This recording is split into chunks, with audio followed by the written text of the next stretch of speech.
And ഒരു അഡൾട്ടിന് എപ്പോഴാണ് ഒരു വിസിറ്റ് ടു എ ഡെന്റിസ്റ്റ്? ആ വിസിറ്റ്സ് പല്ല് cleaning at least once a year ചെയ്യണം. ഇപ്പോൾ പുറത്തൊക്കെ ഔട്ട്സൈഡ് ഇന്ത്യ അവർ റൂട്ടീനായിട്ട് അവർ വിളിക്കും അറ്റാച്ച്ഡ് ക്ലിനിക്, 8 മാസമായി your time for your oral prophylaxis coming to it. അപ്പോൾ അതിന് പോകുമ്പോൾ നമുക്ക് ബാക്കിയുള്ള പ്രൊസീജിയേഴ്സൊക്കെ വല്ലതൊക്കെ ഉണ്ടെങ്കിൽ അപ്ഡേറ്റ് ചെയ്തുകൊണ്ടിരിക്കും.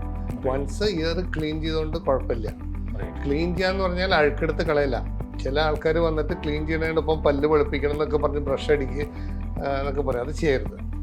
Only removing the calculus or deposit that is present on the പല്ല്. ഒരു common concern among people is that ഇപ്പോൾ ഈ ക്ലീൻ ചെയ്യാൻ പോയ പല്ലിൻ്റെ ഇനാമൽ പോകുന്നുള്ളൊരു ബിലീഫ് ആൾക്കാർക്കുണ്ട്. Or is it something to be worried? Is it true?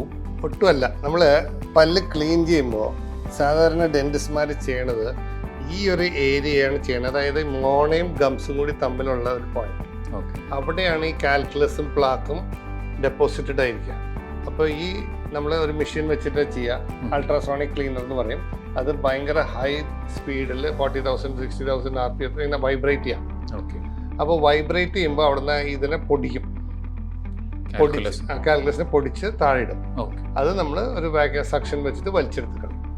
പല്ലുമ്പോൾ ഇനാമലുമ്പോൾ നമ്മൾ തൊടുന്നില്ല, നമ്മൾ ഈ കാൽക്കുലസിനെയാണ് തൊടുന്നത്. ഈ പുളിപ്പ് വരുന്നത് ചിലർ പറയും പല്ലുമ്പോൾ ഇവിടെ കുറേ സ്റ്റെയിൻ ഉണ്ട്, ഡോക്ടറെ അവിടെ നിന്ന് കളഞ്ഞതാ, മറ്റോടത്തൊരു സ്റ്റെയിൻ ഉണ്ട് കളയാം. അപ്പോൾ അത് വരുമ്പോൾ നമ്മൾ ഈ മെഷീൻ തന്നെ പല്ലുമ്പോൾ കൊണ്ട് വെക്കുക. അപ്പോൾ ആ പല്ലുമ്പോൾ വൈബ്രേറ്റ് ചെയ്യാണ് ഭയങ്കര സ്പീഡിൽ. അപ്പം ആ പല്ല് തേഞ്ഞു പോകും, അപ്പോൾ പുളിപ്പ് വരും. അപ്പം നമ്മൾ പോകുമ്പോൾ ആ പല്ല് കറകളൊക്കെ ഉണ്ടെങ്കിൽ ബ്രഷ് വെച്ചിട്ട് ക്ലീൻ ചെയ്യിപ്പിക്കും. അവരുടെ കയ്യിൽ മോട്ടറൈസ് ബ്രഷ് ഉണ്ടാവും. സാധാരണ ഒരു ഡെന്റിസ്റ്റ് അടുത്ത് പോയാൽ അവർ മറ്റേത് ചെയ്യുള്ളൂ. പക്ഷെ പേഷ്യൻസ് പോയിട്ട് മറ്റേത് ഇൻസിസ്റ്റ് ചെയ്യുമ്പോൾ ആണ് നമ്മൾ ഈ പുളിപ്പിലേക്കൊക്കെ വരുന്നത്. ഐഡിയലി ക്ലീനിങ് കൊണ്ട് പുളിപ്പ് വരില്ല. വരും ആദ്യത്തെ ഒരാഴ്ച നമ്മൾ ക്ലീൻ ചെയ്ത ഉടനെ. ബിക്കോസ് ഇത്ര കാലം പല്ലിൻ്റെ മുകളിൽ കാൽക്കുലസ് ആണ് കവർ ചെയ്തിരിക്കുന്നത്. ആ കാൽക്കുലസ് എടുത്ത് കളഞ്ഞു. അപ്പോൾ നമ്മൾ എക്സ്പോസ്ഡായി. പല്ലിന് നെർവ് എൻഡിങ്സ് ഉണ്ട്. അപ്പോൾ കാറ്റടിക്കുമ്പോൾ സലൈവ വരുമ്പോൾ തണുത്ത വെള്ളം കുടിക്കുമ്പോൾ നമുക്കത് ഫീൽ ചെയ്യും. ഒരാഴ്ച കഴിയുമ്പോൾ അത് പോയി ബാക്ക് ടു നോർമലായി.